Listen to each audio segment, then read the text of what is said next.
Sandshrews are curious creatures made from bricks and mortar. Alone and architects were able to recreate the blueprint for Sandshrews with ice blocks, but that's neither here nor there. These creatures also paved the way for the creation of the first digital Pokemon, but that's also neither here nor there.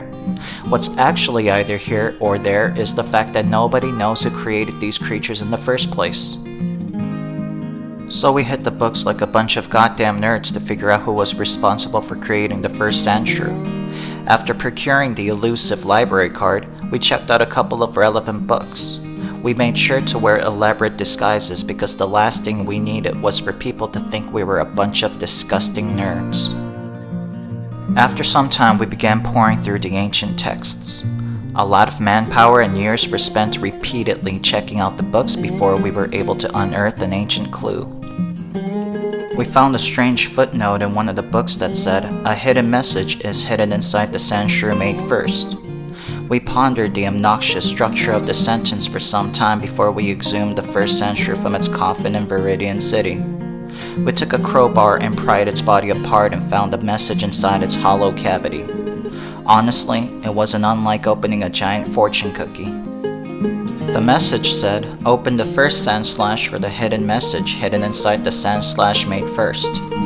Everyone became ecstatic and cited the similarity between our discovery and the movie The Da Vinci Code.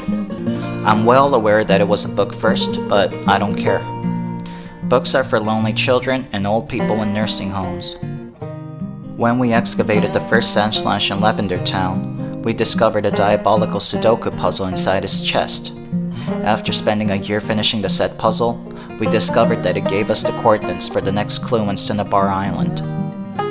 After some time, we were able to discover a secret statue of a Sandshrew near a volcano. We destroyed the sculpture and found that it wasn't a statue, but an actual Sandshrew that happened to be trapped in volcanic ash 1,000 years ago.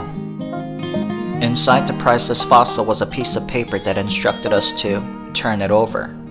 When we did as we were told, it said to turn it over again. So we did this for a few hours before we grew frustrated and angry. This was getting us nowhere. Someone had the bright idea to check the parchment for invisible ink, but there was no hidden message to be found.